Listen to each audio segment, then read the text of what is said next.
Bismillahirrahmanirrahim. Assalamualaikum warahmatullahi wabarakatuh. Alhamdulillah wassalatu wassalamu ala Rasulillah wa ala alihi wa ashabihi wa mawalah. Asyhadu an la ilaha illallah wahdahu la syarika lah wa asyhadu anna Muhammadan abduhu wa rasuluh. Allahumma shalli wa sallim wa barik ala nabiyyina Muhammadin wa ala alihi wa ashabihi ajma'in. Qala tabaraka wa ta'ala fi kitabil karim, a'udzu billahi minasyaitonir rajim. Ya ayyuhalladzina amanu ittaqullaha wa qulu qawlan sadida yuslih lakum a'malakum wa yaghfir lakum dhunubakum wa may yuti'illaha wa rasulahu faqad faza fawzan 'azima. Ibu bapak yang dirahmati Allah, para sahabat, para sepuh, para alim, para sahabat yang dihormati, sedaya yang hadir pada majelis ilmu Masjid Darussalam rahimani wa rahimakumullah.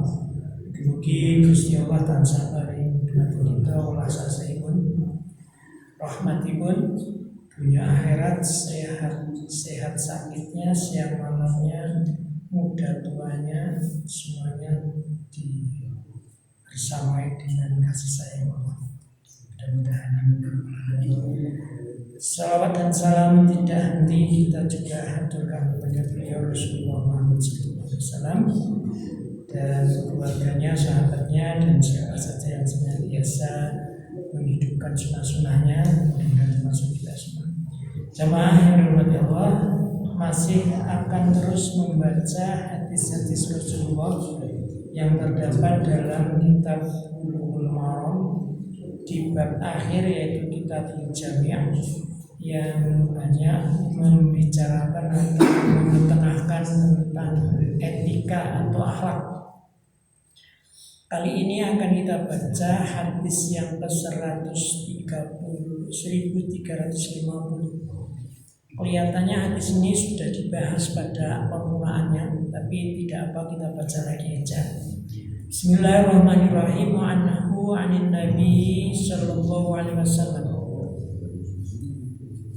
Dunia kembali kepada siapa ini? Wa Ali, dari Ali radhiyallahu anhu. Wa anhu anin Nabi sallallahu alaihi wasallam, dan dari Abu Hurairah. Anin Nabi sallallahu alaihi wasallam, dari Nabi sallallahu alaihi wasallam. Qala, bersabda Rasulullah, idza afasa ahadukum falyaqul alhamdulillah, falyaqul lahu akhuhu yarhamukallah, fa idza qala lahu yarhamukallah falyaqul yahdikumullahu wa yuslih balakum. Akhrajahul Bukhari. Terjemahannya, idza atosat, jika bersin, ahadukum, salah satu di antara kamu semua, falyaqul, maka hendaklah mengucapkan alhamdulillah, segala puji bagi Allah. Falyaqul, dan hendaklah mengatakan lahu, kepada orang yang bersin tadi, akhuhu, saudaranya yang bersin, yarhamukallah, semoga Allah merahmati kamu. Faidah, dan jika qala, mengatakan lahu, kepada yang bersin tadi, yarhamukallah, saudaranya ya, yarhamukallah, mudah-mudahan Allah memberi rahmat kepada kalian. Falyaqul, maka hendaklah mengatakan yahdikumullahu wa yuslih balakum, mudah-mudahan Allah memberimu petunjuk dan memperbaiki keadaanmu. Wa yuslih balakum, memperbaiki keadaanmu. Nah, hadis ini sudah dibaca di awal bab ini, jadi sudah dibahas pada pembahasan yang lalu dahulu, yaitu tentang hak seorang muslim kepada muslim yang lainnya. Ada 6 dulu di awal bab. Satu di antaranya dari enam hak tadi, yaitu yang satu ini, ila antasatukum, jika bersin salah satu di antara kalian lalu mengatakan memuji pada Allah, karena menurut ilmu kesehatan katanya Allah alam ini orang bersin itu gerak semua seluruh badan, seluruh anggota badan, dan itu terasa nikmat. Maka kemudian memuji pada Allah, anjuran kanjeng Nabi. Jika kita mengatakan alhamdulillah, maka disunahkan yang dengar untuk memberi jawaban atau merespon atau menanggapi dengan doa. Yarhamukallah, mudah-mudahan Allah ngasih rahmat sama kamu. Rahmat niku dalam kamus wonten telu. Rahmat iku Gusti Allah niku 3. Itfuhu wa ihsanuhu wa rizquhu. Semua kita membutuhkan rahmat Allah. Bahkan dalam satu hadis kanjeng Nabi mlebu swarga itu bukan karena ilmunya, tapi semata-mata karena rahmatnya. Jadi rahmat Allah itu diharap oleh setiap orang. Dalam salam juga assalamualaikum warahmatullahi wabarakatuh. Dalam sujud, duduk di antara dua sujud, ya Rabbi firli warhamni. Jadi rahmat itu sangat dinanti-nanti oleh setiap hamba Allah, karena mempunyai makna 3 tadi. Dalam kamus saya baca di lisanul Arab itu itfuhu, yaitu mesake, melas. Wa ihsanuhu, ngapi, yang bermesake yang ngapi. Terus yang nomor 3 warizquhu, memberi rezeki. Kalau kita mungkin hanya 2 tok manusia, kalau mesake karo anake terus ngapi. Ini yang rezeki, sing rezeki itu Allah Subhanahu wa taala. Nah, ini makna rahmat. Maka tatkala kita bersin, kemudian kita memuji Allah karena nikmat, kemudian merespon dengan doa, mudah-mudahan kamu diberi rahmat oleh Allah Subhanahu wa taala. Nah, yang dengar ini atau yang merespon ini juga memberi doa. Jadi sama-sama donga dinunga niku apike wong muslim karo muslim sanes niku boten saling balas membalas dengan yang tidak baik, tapi justru saling mendoa, saling memberi harapan. Yahdikumullahu wa yuslih balakum. Mudah-mudahan Allah memberi hidayah sama kamu dan memperbaiki kondisi. Nah, tentu ini juga menjadi harapan kita supaya kita mendapatkan petunjuk dalam hidup dan memperbaiki keadaan kita. Yuslih balakum. Tentu ini juga menjadi harapan kita semuanya supaya hari-harinya lebih baik, diperbaiki keadaannya, keadaan apapun ya. Nah, ini sudah dibahas jauh di bab awal tahun. Nah, yang berikutnya tentang etika minum. Sejauh ini Rasulullah kita Muhammad SAW mendidik umatnya sampai hal sangat mungkin orang dilegewo, atau mungkin sudah setiap orang hidup itu mesti minum. Orang hidup itu mesti minum. Tapi Rasulullah sejauh itu memberi aturannya. Hadisnya yang ke 1351. Wa anhu, dan dari Abu Hurairah qala berkata, qala Rasulullah sallallahu alaihi wasallam, telah bersabda Rasulullah sallallahu alaihi wasallam, la yashrabanna ahadun minkum qa'iman. La yashrabanna ahadun minkum qa'iman. Segitu doa hadisnya. Akhrajahu Muslim. La yashrabanna, janganlah salah seorang minum minkum dari kamu qaiman dalam keadaan berdiri. Hadis riwayat Muslim. Jadi kembali hadis yang kita baca ini menurut bahasanya Pak Surwandi ini aplikatif, gampang-gampang. Ini aling lakoni sing kurang dituti Gusti Allah dilakoni. Nah, penjelasan kalimat dari Abu Hurairah radhiyallahu anhu bahwasanya Rasulullah SAW bersabda, janganlah seseorang dari kamu minum dengan berdiri. Hadis riwayat Muslim. Hadis lengkapnya ada tambahan. Faman nasya falyas taqi. Barang siapa yang lupa maka adalah memuntahkannya. Yastaqi. Nek ngantek mimi berdiri, maka dalam hadis Muslim ini ada tambahan hendaklah memuntahkannya.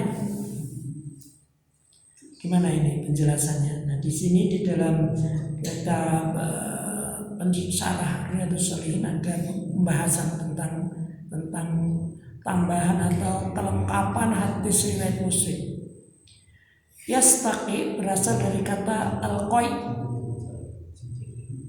artinya memuntahkan. Al-qai itu memuntahkan. Diriwayatkan oleh Ahmad dari jalur lain, yakni dari Abu Hurairah radhiyallahu anhu bahwa Rasulullah SAW pernah melihat seorang laki-laki sedang minum sambil berdiri. Ini hadis lain. Masih pembahasan tentang minum. Tapi hadisnya riwayat Ahmad. Kalau barusan yang kita baca hadisnya riwayat Muslim. Diceritakan oleh Abu Hurairah riwayat Ahmad, Rasulullah SAW pernah melihat seorang laki-laki sedang minum sambil berdiri. Lantas beliau bersabda, mah itu ungkapan orang Arab untuk menunjukkan satu sikap tidak senang. Cara kita apa ya orang senang ya? Apa ya bahasanya Pak?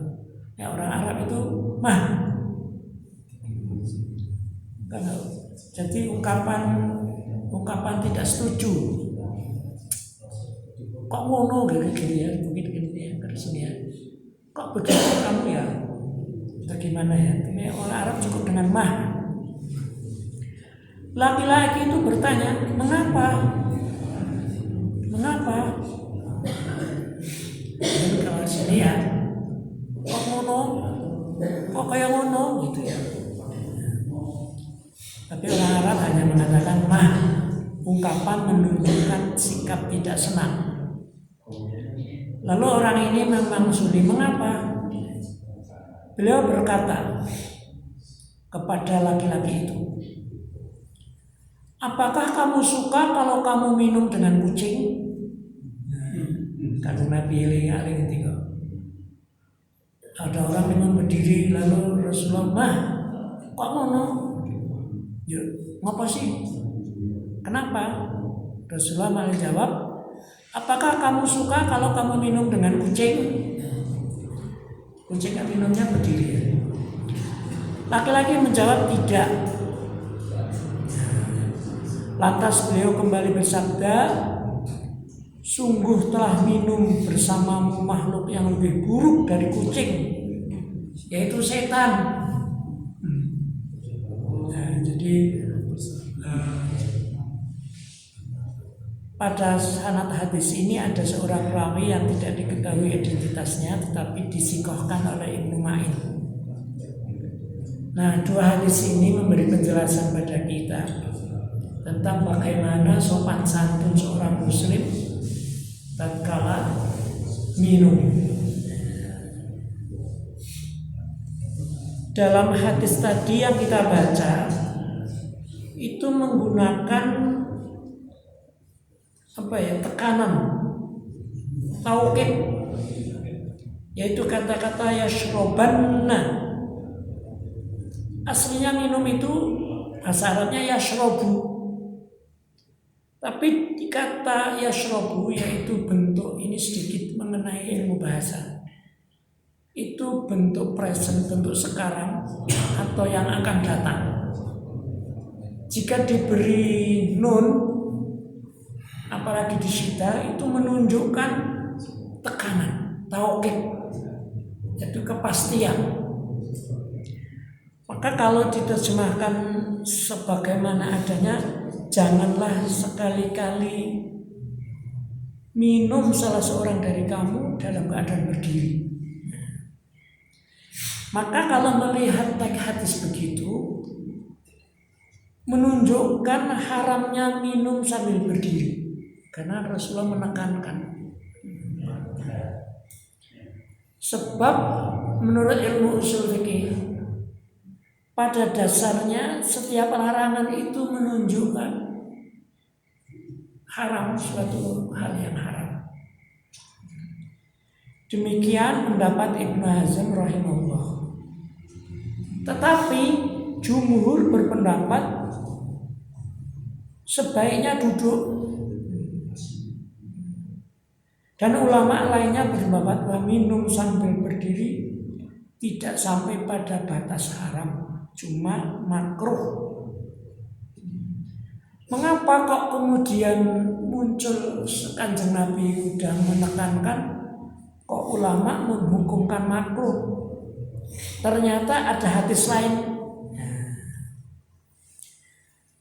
sehingga jatuh hukumnya meskipun Rasulullah tadi sudah menekankan, tapi ada hadis yang lain,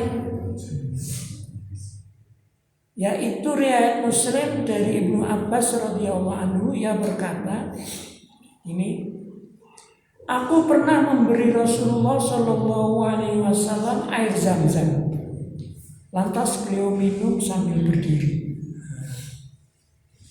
Nah, hadis inilah yang kemudian oleh ulama difahami, meskipun Rasulullah SAW menekankan, tapi hukumnya bukan sampai pada batas haram, tapi hukumnya makruh, karena ternyata menurut hadis yang dibawa oleh Ibnu Abbas, pernah memberi Zam-Zam pada Rasulullah meminumnya dengan berdiri.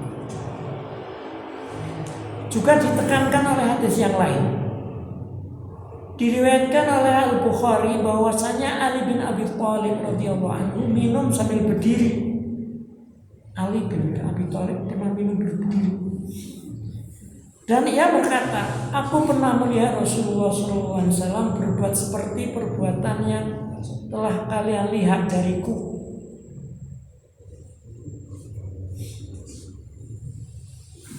Dengan demikian perbuatan Rasulullah SAW merupakan penjelasan bahwa larangan tersebut bukan menunjukkan hukum haram.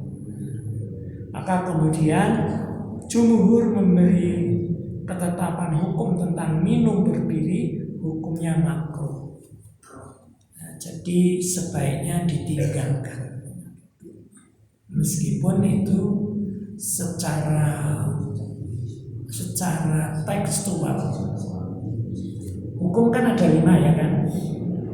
Hukum dalam Islam ada 5: wajib, haram, makruh, sunnah, mubah. Wajib suatu pekerjaan yang jika ditinggalkan berdosa, jika dilakukan berpahala. Haram jika dikerjakan berdosa, jika ditinggalkan berpahala. Makruh jika ditinggalkan tidak apa-apa. Makruh itu jika dikerjakan tercela, tapi jika ditinggalkan berpahala. Sunnah jika dikerjakan berpahala, jika tidak dikerjakan ya tidak nyunah, tidak sesuai dengan Rasulullah. Mubah itu nggak ada hukumnya, bebas. Nah, karena jumhur memberi ketetapan hukum dengan hadis-hadis yang kita baca tadi, maka minum dengan berdiri hendaknya dihindari. Mungkin kita ke susu ya. Mungkin kita sering lihat itu di bal-balan atau di resepsi ya. Resepsi itu biar saja mereka yang melakukan, mungkin belum tahu. Kalau selama kita orang Muslim ya sebaiknya diingatkan.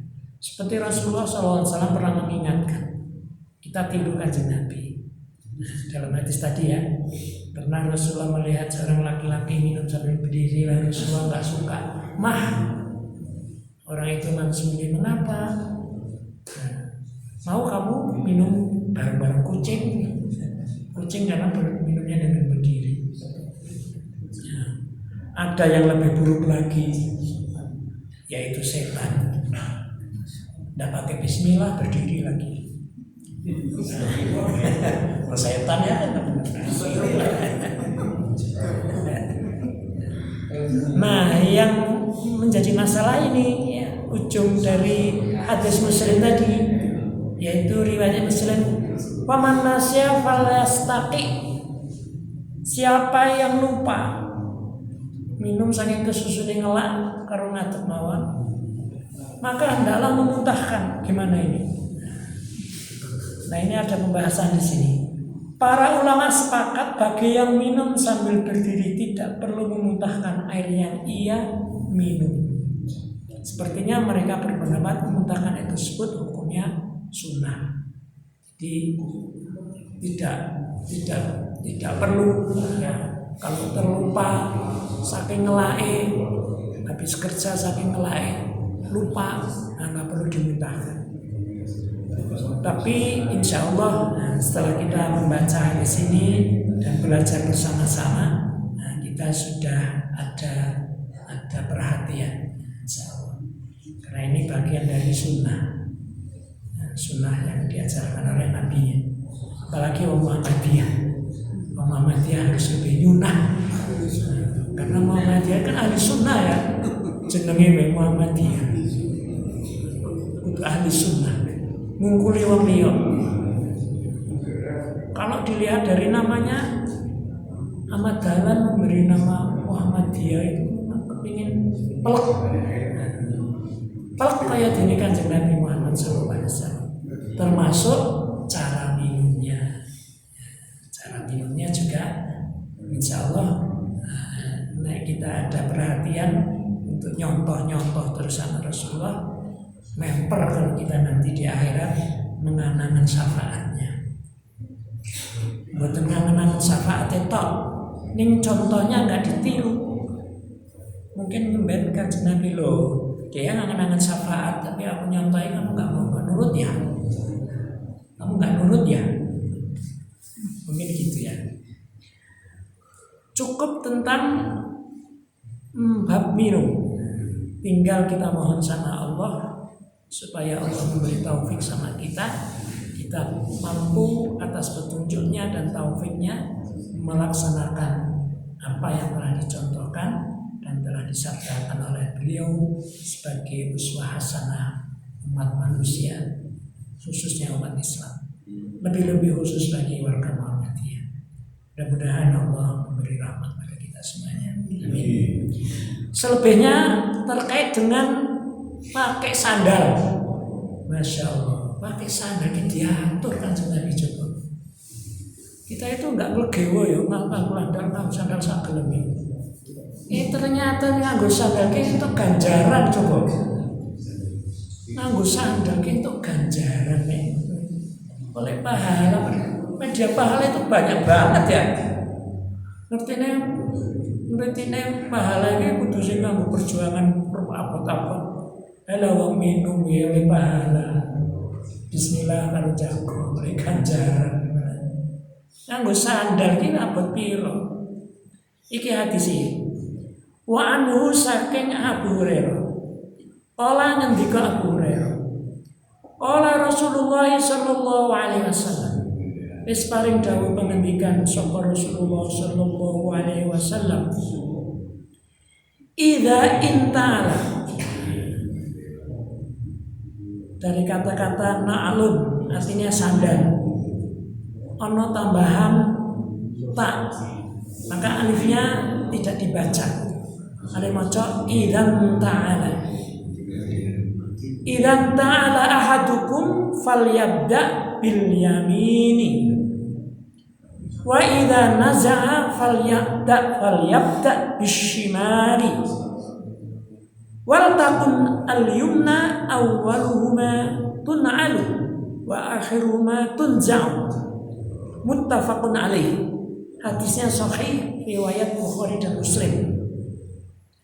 Ahli sunnah orang Muhammadiyah, kitab rujukan hadis Bukhari Muslim disepakati, tidak ada pertentangan. Jadi hadis ini kuat, diakui oleh semua orang ahli sunnah wal jamaah terutama Muhammadiyah. Terjemahannya, idza jika inta'ala ngagem sandal, Masya Allah. Inta'ala itu memakai sandal. Ahadukum salah satu di antara kamu. Nah ini perintahnya Kanjeng Nabi. Falyabda, maka hendaklah memulai bil yamini dengan kaki kanan. Jadi nganggo sandal, nganggo sepatu, nganggo apa gapiak teklek sak piturute itu dimulai dengan kaki kanan. Bismillah, saya pernah dengar hadisnya, Bismillah, insya Allah berpahala. Wa idza naza'a, dan jika melepas salah seorang di antara kamu, falyabda, maka diawali, didahului bisyimali, dengan kaki sebelah kiri. Nek nganggo sing tengen, nek arep nyopot, istinggo terus kiwane dhisik dilepas. Insyaallah berpahala. Nganggo sandal pe entuk ganjaran. Wal takun al yumna awwaluhuma, dan hendaklah bagian sebelah kanan menjadi bagian yang pertama kali dipakai, dan hendaklah bagian kanan sebelah kanan menjadi bagian yang pertama kali dipakai. Wa akhiruhuma tunza'u, dan yang terakhir pula dilepas. Maksudnya yang kiri. Seperti jadi ini tambahan ini menguatkan ketika Kanjeng Nabi sing awal. Penjelasan kalimat dari Abu Hurairah radhiyallahu anhu bahwasanya Rasulullah sallallahu alaihi wasallam bersabda, apabila seorang dari kamu memakai sandal, hendaklah ia mulai dari yang sebelah kanan, dan apabila hendak melepasnya, yakni sandal tadi, hendaklah ia mulai dari yang sebelah kiri. Hendaklah bagian yang kanan sebelah kanan menjadi bagian yang pertama kali dipakai, dan yang terakhir pula dilepas. Tafsir hadis penjelasannya. Perintah ini menunjukkan hukum wajib. Jadi tadi kok bisa hukum wajib? Karena Kanjeng Nabi merintah di sini. Falyabda, mana yang menunjukkan wajib? Huruf lam. Huruf lam yang mendahului fi'il mudhari' atau kata kerja untuk sekarang itu memberi arti perintah. Apa dalam bahasa Indonesia artinya biasanya hendaklah. Hanya saja ia berkata, para ulama sepakat bahwa hukumnya adalah mustahab, jadi sunnah saja. Meskipun itu Nabi menggunakan bentuk perintah, tapi para ulama sepakat memberi hukum terhadap orang muslim memakai sandal hanya sebatas hukum sunnah. Ibnu Arabi berkata, memulai dengan bagian yang sebelah kanan adalah perkara yang disyariatkan. Karena Kanjeng Nabi niku seneng napa-napa sing tengen riyen. Jadi syariat. Jadi kalau kita memulai apapun dengan yang kanan itu nyunah. oleh pahala, disyariatkan, masyru'. Jadi juga apa buka lawang yang simpen dhisik. Kalau lawangnya double kayak lawang masjid ini. Kalau mau apa ya, sing loro sing double. Ya, kebenaran kita mobilnya sebelah kanan ya. Kalau mobil di Arab sebelah kiri ya. Ranyunah ya. Sopir Arab ranyunah seperti gimana? Ya kan, Bapak Ibu yang pernah umroh atau haji ya. Mobil-mobil di Arab itu kan setirnya ranyunah ya. Setirnya kiri. Tapi jalannya lewat kiri. Jalannya malah lewat kiri ya. Kiri kanannya. Kita jalannya malah kiri ya. Insyaallah. Jadi kalau kita balik kepada secara umum bahwa kanan itu memang bagian yang disukai oleh Nabi. Jadi apapun kalau kita ambil dari kanan. Sampai pun saya dulu di tadarusan saya, karena berangkat bawah dari kanan itu masyru', itu saya punya darusan tadarus kalau setiap Jumat itu ada moco giliran urut. Jadi urut dulu ngacak sapa wae sing mulai saiki urut saka kanan. Silakan. Ale moco kawit kang tak kanan. Ya karena nyunah. Termasuk pakai baju. Saya suka melihat itu orang pakai baju biasanya seniwan dhisik. Nah ini ada juga dibahas di sini. Tapi udah ke rumah ada dia. Ibnu Arabi berkata, memulai dengan bahagian yang sebelah kanan adalah perkara yang masyru', disyariatkan untuk semua amalan yang saleh. Nah, jadi Bapak Ibu, ini amalan saleh sing apik-apik dimulai dari kanan. Mungkin atau apa ya? Nah, saya ada perpustakaan rumah kecil. Nota buku ya sekok kanan sih. Ya orang sembarang lah bismillah karena kan Nabi nuntun apa sekok kanan.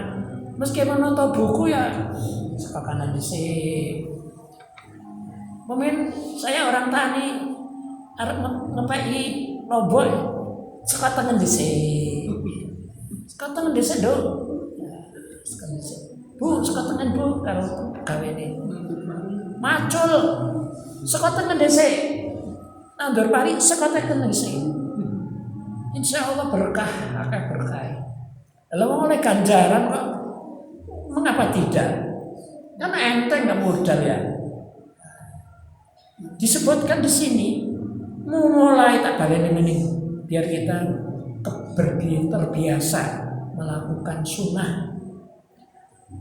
Memulai dengan bagian yang sebelah kanan adalah perkara yang disyariatkan untuk semua amalan yang saleh, guna memberi kesan kekuatan dan hukum syar'inya adalah mustahab. Jadi Bapak Ibu, ini kan enteng ya, enteng kan? Kalau kita Pak Guru suruh, ayo ngapalkan doa apa? Dari kanan dulu, apa murid-murid ya kan? Kan kemarin hari guru ya kan? Hari guru, Pak Guru suruh ngapalkan doa iftitah, suka kanan dulu. Mengapa Pak dari kanan? Iya ini sunnah Pak, sunnah anak-anak ini. Masya Allah. Ini mengenai amalkan sunnah. Ketika melepas sandal, sunahkan agar memulai dari sebelah kiri. Sebab memakainya berarti sebuah penghormatan. Jadi nganggo sandal itu penghormatan nimbang karo nyeker. Menurut saya delemek. Jadi orang delemek dengan orang bersandal itu lebih terhormat orang yang pakai sandal. Dan sebagai tindakan penjagaan terhadap tubuh, membuat ketusuk duri atau dan sebagainya. Karena sebelah kanan lebih mulia dari yang sebelah kiri, maka kanan lebih didahulukan dari sebelah kiri. Ini sedikit sedikit pembahasan mengenai keutamaan setelah azan. Tapi azan sudah didengungkan, belum selesai 2 hadis. Masih kita baca lagi insya Allah. Belum selesai kita baca, tapi sudah bisa kita pahami, insya Allah tinggal kita melakukannya saja. Demikian Bapak Ibu, karena sudah azan, tidak baik kalau diteruskan. Insya Allah kita lanjut di hari malam Ahad berikutnya insya Allah. Berikutnya nanti terkait dengan isbal atau cingkrang. Insya Allah ini nanti ada pembahasan tentang kata cingkrang. Ini hadis berikutnya. Bagaimana kita suka comoyoi kayak kata cingkrang yang mesti salafi kayak. Saja nanti kita bahas di sini ada pembahasan. Demikian dulu Bapak Ibu yang bisa kita sampaikan sore ini. Mudah-mudahan 2 hadis ini memberi tambahan bagi kita untuk mengisi hidup ini dengan nilai sunnah, pahala, enteng-enteng. Ini udah anggo sandal setengah desin, nyampe sisi kilo desin. Insyaallah bagian dari nilai-nilai ibadah bagi kita semua. Wallahu a'lam bishawab. Wassalamualaikum warahmatullahi wabarakatuh.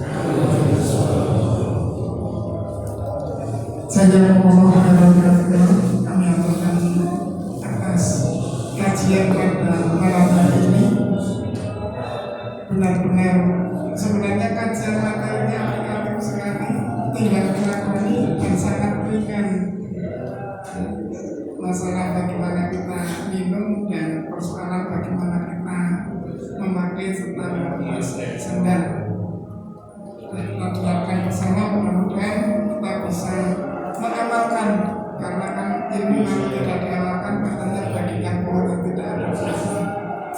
Sebelum kita akhiri Bapak dan Ibu, perlu kami sampaikan sekedar mengingatkan bahwa kita sekalian seluruh komponen warga Muhammadiyah, baik pimpinan maupun anggota juga simpatisan, ini mendapatkan undangan untuk mengikuti kegiatan jalan sehat besok pagi pada hari Ahad tanggal 1 Desember 2024 dalam rangka menyukseskan kegiatan Festival Milad Muhammadiyah ke-112. Tempatnya di Setar dan finish di alun-alun.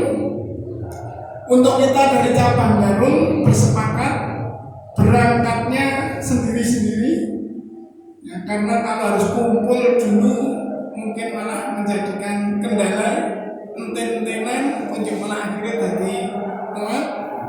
Ya, kita berangkat pada prinsipnya sendiri-sendiri. Tapi kalau dalam satu keluarga hubungan bapak ibu dan anak, ya itu tentu lebih baik. Tapi prinsipnya sendiri-sendiri. Kemudian nanti titik kumpul kita parkirnya bebas sesuai dengan bimbingan dari panitia. Parkir mobil sudah ada tempatnya, parkir sepeda motor juga sudah diatur lokasinya. Pokoknya nanti kita parkir bebas, tapi kita kemudian kumpul bersama. Yaitu sebelum dimulai kita kumpul di Paseban sebelah barat. Pokoknya di sekitar itu mungkin di sana juga sudah banyak kerumunan, banyak orang, tapi nanti kita saling mencari ngumpul di Paseban sebelah barat sebelum kegiatan dimulai. Khusus untuk yang dari cabang Garung. Monggo nanti kita bareng-bareng. Kemudian bagi yang sudah berpesan kaos, alhamdulillah kaosnya sudah terkirim dan sebagiannya sudah terbagi. Untuk yang Mayasari ini ada di tempat Marong. Kemudian jangan dilupakan kita membawa serta kupon tanda peserta dan dilihat nomor kuponnya. Karena setelah selesai kegiatan jalan jihad, nanti kupon itu akan diundi. Bagi yang beruntung akan mendapatkan satu hadiah door prize. Untuk hadiah utama berupa door prize itu 3 diperuntukkan nanti mendapatkan hadiah menjalankan umroh ke Baitullah, Masya Allah. Tapi dari 3 ini yang 1 sudah diambil, sudah diperuntukkan bagi karyawan yang terlama di PKU Muhammadiyah. Jadi nanti yang diundi tinggal 2 untuk hadiah umroh. Selain hadiah umroh itu tentu ada banyak hadiah yang istimewa juga, hadiah yang menarik. Oleh karenanya monggo nanti kita usahakan dari Garung ini benar-benar bisa berbondong-bondong ramai ikut memeriahkan dan menyukseskan agenda jalan jihad ini. Insya Allah Bapak dan Ibu sekalian, mudah-mudahan tidak ada yang berangan, semuanya nanti bisa turut serta hadir.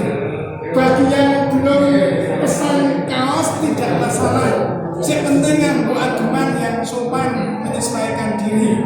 Tidak harus kaos yang dipesan. Kalau punya yang warna biru itu lebih baik. Orang seneng dengan kaos warnanya biru apa itu? Dongker. Nah itu nanti sudah sedikit samun dengan mereka yang berseragam. Tapi kalau tidak dimiliki, ya yang penting menggunakan pakaian yang sesuai, yang sopan dan santun tentunya seperti itu. Demikian, ini sekedar tambahan dan himbauan kepada kita sekalian untuk sekali lagi bareng-bareng kita dukung, kita sukseskan program Festival Milad Muhammadiyah ke-112 ini. Jamnya berkumpulnya selambat-lambatnya jam 7. Selambat-lambatnya jam 7 itu sudah di lokasi di Paseban sebelah barat. Dari rumah membawa nanti kita takar sendiri mau jam berapa, tapi selambat-lambatnya jam itu sudah penuh. Nanti kan kita kalau sudah kumpul jam 7 itu kemudian mungkin bergabung dengan rombongan yang lain membentuk satu barisan panjang, biasanya seperti itu. Demikian Bapak dan Ibu, marilah kita akhiri kajian kita pada